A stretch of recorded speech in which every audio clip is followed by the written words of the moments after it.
Fox News, she walked in there acting like she was better than everyone. 15 minutes late. For years, Bill O'Reilly's wife stayed quiet about the man America trusted. Then she found out something so bad, she moved out within months. Court papers show a pattern of control, spying, and abuse that was way worse than anyone thought. He hired private detectives to follow her everywhere she went. He tried to get police to go after her new boyfriend. He even called the Catholic Church to punish her. But the most shocking part, his own kids chose to speak against him in court, telling secrets that would make headlines around the world. Bill O'Reilly was born on September 10, 1949 at Columbia Presbyterian Hospital in Manhattan. His parents were working-class Irish Catholics. His dad worked as a money accountant, and his mom stayed home to take care of the kids. When Bill was just 2 years old, the family left their small apartment in Fort Lee, New Jersey, and moved to Levittown, Long Island. His mother made sure he grew up with strict Catholic beliefs, and they went to St. Bridget's Church School. Both sides of his family came from Ireland, with ancestors from County Cavan and Northern Ireland. Even though he later became rich and powerful, O'Reilly often talked about these blue-collar roots to connect with regular Americans. Levittown shaped O'Reilly in ways he never admitted. It was one of the first mass-produced suburbs in the country, but it was also separated by race. Black families weren't allowed to buy homes. There, when O'Reilly was growing up in the 1950s and 1960s, this meant he grew up in a place that didn't give him much contact with different cultures. He went to Chaminade High School, a private Catholic boys' school where his large size and fighting nature became clear. He played hockey as a goalie, a position that fit his aggressive personality. He even met Billy Joel, whom he dismissed as a troublemaker from Hicksville. Showing that he already saw the world in sharp divisions, he grouped himself with the athletes and looked down on those who didn't fit his idea of success. After finishing his history degree at Marist College in 1971, O'Reilly made an unexpected move. At just 21 years old, he started teaching English and history at Monsignor Edward Pace High School in Miami. The school had a diverse mix of students, which was very different from his upbringing. This teaching job was his first time having real authority, and he really embraced it. At the same time, he started working part-time at Miami Magazine. In typical O'Reilly style, he reportedly walked into their Coconut Grove office without an appointment and told the editor he was their new movie critic. That boldness got him the job, even though it didn't pay anything. He also might have taken graduate classes at the University of Miami, but his records there aren't clear. These years helped build his confidence and need for control. In 1973, he signed up at Boston University to study broadcast journalism. He finished his master's degree that same year. The program was tough and full of ambitious students. O'Reilly did well in classes, but socially it was a different story. Teachers and classmates noticed his arrogance early on. He worked unpaid jobs with newspapers and TV stations, building the foundation for his media career. Before even finishing his degree, he started working at WNEP-TV in Scranton, Pennsylvania. This was the first real test of whether his skills could match his attitude.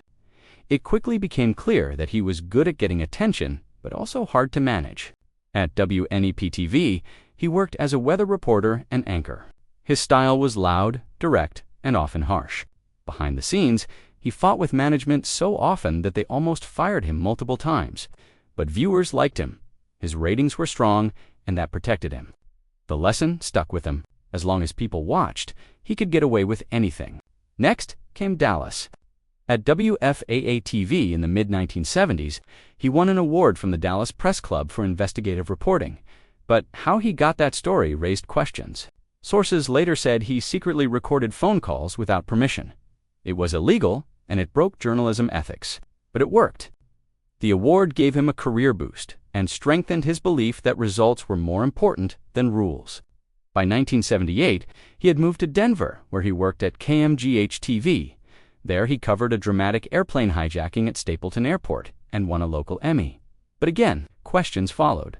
Coworkers said he exaggerated parts of the story and even put himself and his crew in danger just to make the footage more exciting. He loved chasing stories, but some said he crossed the line between bold and reckless. When a new boss took over the newsroom, O'Reilly started calling him names like Lucifer and the King of Hell. The Emmy protected him for a while, but the pattern of making stories bigger than they were was now firmly in place. In 1982, he joined CBS News as a war reporter. He reported from El Salvador and covered the Falklands War. But years later, his reports came under fire. He had told viewers he'd been in combat zones and had survived a riot where people were shot and killed. But other CBS reporters said that wasn't true. O'Reilly had been in Buenos Aires, more than 1,000 miles from the Falklands. They said there were protests, but no gunfire, no deaths. One reporter even said he'd seen worse at anti-war protests in Washington, D.C. O'Reilly's version of events didn't match what others experienced, and the gap between truth and performance was growing. His exit from CBS was bitter. He accused the network of using his footage without giving him credit. Instead of settling the issue quietly, he filed lawsuits against CBS and several co-workers. He turned to the legal system to fight back, showing how deeply he took any personal or professional insult. Lawsuits became one of his favorite tactics. Whether in journalism or in court, he saw conflict as something to be won, not solved.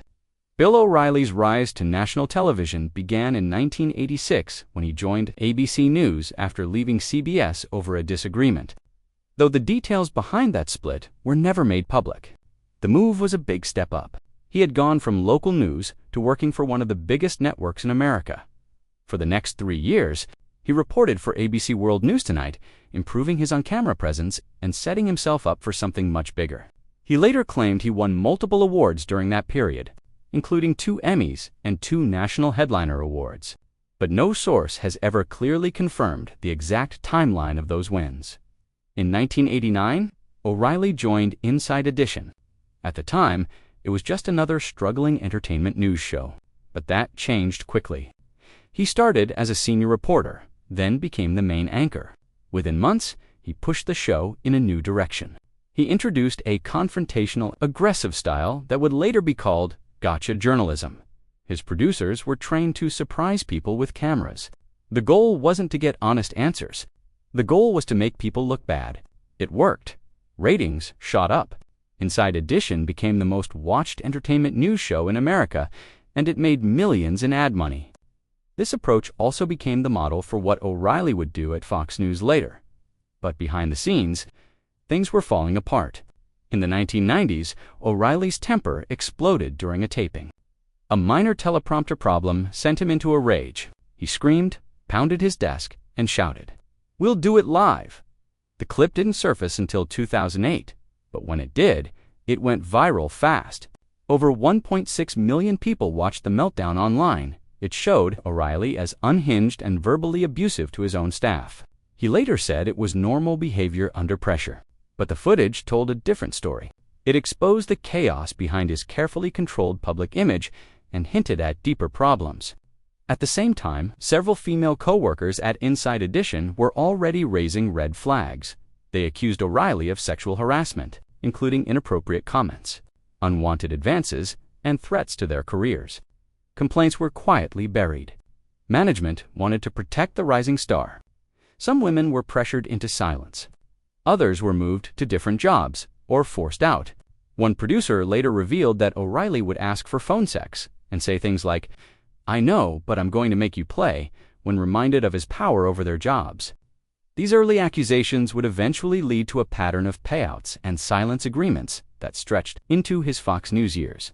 Between 2002 and 2017, more than $45 million was paid to 6 women. But the pattern had started long before. By 1995, O'Reilly was in trouble. He left Inside Edition amid heavy rumors of scandal.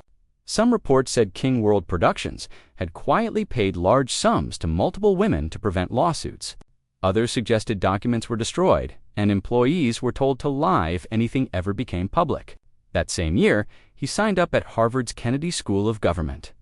It looked like a serious academic move, but it wasn't. It was a strategic reset. He needed to clean up his image.